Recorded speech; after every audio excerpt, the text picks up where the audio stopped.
Right, kicking off with the Clubhouse fiasco. Classic case of assuming new tech is inherently secure. New, totally. Remember how everyone was obsessed with it? And then boom, privacy leaks. Talk about a buzzkill. Two main ways they got hit: direct eavesdropping and data dumping. Sneaky. Exactly. And the data dumping part is where it gets really interesting. They basically hijack the voice streams, redirecting them to their own servers. Pretty straightforward, but effective if you're not watching your network traffic. New, oh yeah. And the Agora connection threw a wrench into things. It highlighted how much risk comes from relying on third-party services. You trust them, but what if they get compromised? Or worse, what if the service itself has hidden vulnerabilities? Precisely. It's a supply chain risk nightmare.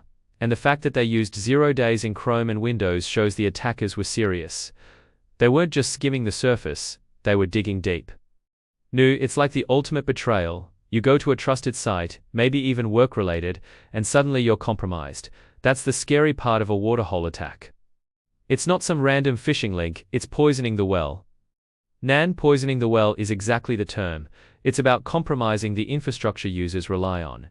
The discovery of those Chrome 0 days, especially the turbofan one, was a big deal. Google had to patch fast. New, and the Windows font and CRSS 0 days? That's just adding insult to injury. Plus the Android toolkits targeting older versions, it's a multi-platform assault. Yep. It underscores the need for constant vigilance, patching, and robust web filtering. No easy fixes here. New, definitely. User education is key too, telling people to be wary of links, even on sites they trust. But honestly, sometimes the best defense is just not clicking suspicious stuff. Easy said, harder done. Okay, shifting gears to something seemingly ancient. Worm, Win32, Autorun. Sounds like something out of a 2000s movie. Haha, yeah, it's definitely a throwback, but don't underestimate it. The fact that it's still causing trouble now is telling. It's not about the worm itself being super advanced, it's about the systems it finds. New, right, the low-hanging fruit. Machines left bare, no antivirus, no updates. Basically, the perfect storm for an old-school worm. It's like leaving your front door wide open. Exactly, and the activation delay is hilarious. Programmers messing up the date function, from 2010 to 2021. Talk about a long incubation period. New, a comedy of errors or a tragedy of negligence.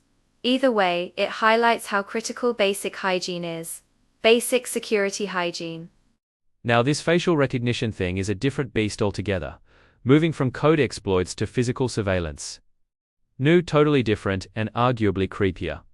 Imagine walking into a store, and they're tracking you, knowing who you are, how often you come, all without you knowing. It's like Minority Report became reality, and nobody signed up for it. The scale is staggering. Millions of cameras, billions of data points. And the brands mentioned, Dazhong, Dazhong, these aren't exactly household names known for privacy. New, exactly. And the fact that they were using tape to cover the logos initially? That's just brazen, trying to hide the fact that they're doing something shady. It speaks volumes about the lack of transparency and consent. The companies claim to be self-inspecting, which is a bit like saying the fox is guarding the henhouse. New, right? It's a classic case of technology being used for mass surveillance without proper oversight. The potential for abuse is immense. And the response from the companies after the 315 exposure? Mostly just suspending business, not fundamentally changing their approach. Which is probably the most cynical outcome. It shows how difficult it is to enforce privacy regulations when the incentives are so strong for data collection. New, it really does. It pushes us back to the core principle. Technology is powerful, but we must actively prevent its misuse. Understanding these technologies is the first step to protecting ourselves. Alright, back to the digital realm with this laughing Trojan. Supply chain contamination again, but this time through activation tools. Sneaky. New, yep. It's like the malware sneaks in during the delivery phase, not just when you download the app. The discovery method is interesting, monitoring network traffic for weird requests. Exactly. It's a passive detection technique. You don't necessarily see the malware itself, but you see its communication trying to reach command and control servers. Nu and the name Lao Kaifeng, Old Tailor, is pretty evocative. Sounds like someone's grandma's knitting circle. But it's been around since 2015, so it's definitely not new. Nan, it's a persistent threat actor. What's notable is its dual-purpose nature, hijacking e-commerce traffic and boosting video views. It's not just stealing money, it's also manipulating online metrics. Nu manipulating views is a huge deal for creators and platforms. It devalues genuine content and skews analytics. And the scale, hitting major platforms like Taobao, Mall, JD, Youku, Tencent Video, that's serious business. Nan, definitely. It highlights the importance of securing the entire supply chain from the initial manufacturing tools to the final product. One weak link can compromise everything. Nu, which ties back to the Clubhouse situation, it's all interconnected. And the final takeaway from Xiaobai here is spot on. Don't click weird links, use official sources, and be careful with app permissions, especially root access. That's basically handing over the keys to the kingdom. Nan, couldn't agree more. Root or administrator privileges are a double-edged sword, powerful but incredibly dangerous if misused. So, racking up these diverse incidents, what's the common thread? Well, it seems like there's no single magic bullet. It's a mix of technical flaws, human error, and sometimes just plain old greed or negligence. Nan, precisely. Whether it's 0 days, legacy worms, supply chain compromises, or privacy violations, the underlying issues often involve weak defenses or a lack of awareness. Nu, and the user plays a huge role, blindly downloading new apps, ignoring privacy policies, clicking suspicious links, it all contributes. Nan, absolutely.